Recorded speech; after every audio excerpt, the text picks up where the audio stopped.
दरम्यान पोलिसांची परवानगी नसतानाही महाविकास आघाडी आज जोडे मारो आंदोलनावर ठाम आहे। मालवणमधील पुतळा कोसळल्याप्रकरणी निषेध करत आंदोलन केलं जाणार आहे। तर महाविकास आघाडीच्या आंदोलनाविरोधात आज भाजपचं देखील आंदोलन असेल। महाविकास आघाडीच्या आंदोलनाला उत्तर म्हणून भाजप हे आंदोलन करणार आहे। अधिक अपडेट आपण घेऊयात आपले प्रतिनिधी कृष्णा सोनारवाडकर यांच्याकडून। कृष्णा, प्रणित, आपण पाहतोय की मालवणमध्ये छत्रपती शिवाजी महाराजांचा पुतळा कोसळल्यानंतर त्याचा निषेध वेगवेगळ्या पातळीतून करण्यात आलेला आहे आणि आज महाविकास आघाडीचं मुंबईमध्ये जोडे मारो आंदोलन पार पडतं आहे। हुतात्मा चौकापासून या आंदोलनाला सुरुवात होईल आणि त्यानंतर गेटवे ऑफ इंडिया जवळच्या छत्रपती शिवाजी महाराजांच्या पुतळ्याजवळ हे सर्व नेते जातील आणि त्यानंतर निषेध आंदोलन करतील। मात्र सध्या आपण पाहतोय की हुतात्मा चौकामध्ये मोठा पोलीस बंदोबस्त सगळीकडे पाहायला मिळतो आहे।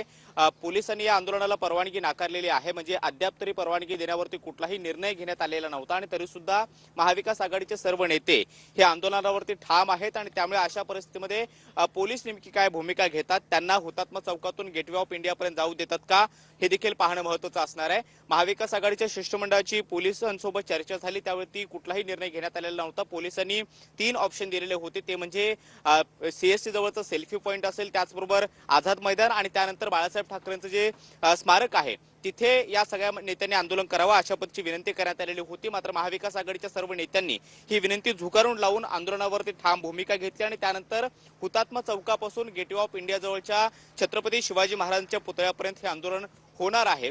जोडे मारून आंदोलन या महाविकास आघाडी नेत्यांच्या माध्यमातून केलं जाणार आहे। मात्र या हुतात्मा चौकाच्या सगळ्या परिसरामध्ये आता आपण पाहतोय की पोलिसांनी वेगवेगळी पथकं तैनात केलेली आहेत। महाविकास आघाडीचे सगळे प्रमुख नेते, ज्यामध्ये शरद पवार असतील, उद्धव ठाकरे असतील, नाना पटोले आणि इतर जे काही नेते आहेत ते सुद्धा या आंदोलनामध्ये सहभागी होणार आहेत आणि त्यामुळे अशा परिस्थितीमध्ये पोलीस नेमकी काय भूमिका घेतात हे पाहणं अत्यंत महत्त्वाचं असणार आहे। मात्र या महाविकास आघाडीच्या आंदोलनाला उत्तर म्हणून भाजपकडून सुद्धा आंदोलन करण्यात येणार आहे। भाजपने सुद्धा वेगवेगळ्या ठिकाणी आंदोलनाची भूमिका घेतलेली आहे, त्यामुळे हे सगळे कार्यकर्ते जे आहेत ते आमने सामने येऊ नये याची सुद्धा विशेष खबरदारी पोलिसांच्या माध्यमातून घेण्यात येणार आहे। हुतात्मा चौकाच्या या सगळ्या परिसरामध्ये आता तरी पोलीस बंदोबस्त पाहायला मिळतोय।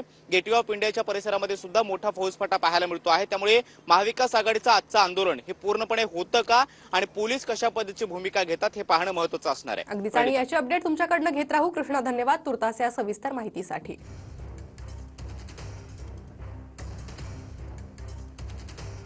दरम्यान महाविकास आघाडीचं जोडे मारो आंदोलन मोर्चा कशासाठी, तर मालवणच्या राजकोट किल्ल्यावर शिवरायांचा पुतळा कोसळल्याचा निषेध आंदोलनातर्फे करण्यात येणार आहे। छत्रपती शिवाजी महाराजांच्या पुतळ्यात सरकारनं भ्रष्टाचार केल्याचा आरोप आहे। शिल्पकार जयदीप आपटेला अटक करण्याची मागणीही करण्यात येते। तर आपटेला पुतळ्याचं कंत्राट कोणी दिलं याचा खुलासा करण्याची मागणी करण्यात येते। गेटवे ऑफ इंडियावर महाराजांच्या पुतळ्यासमोर नतमस्तक होऊन माफी मागणार आहे।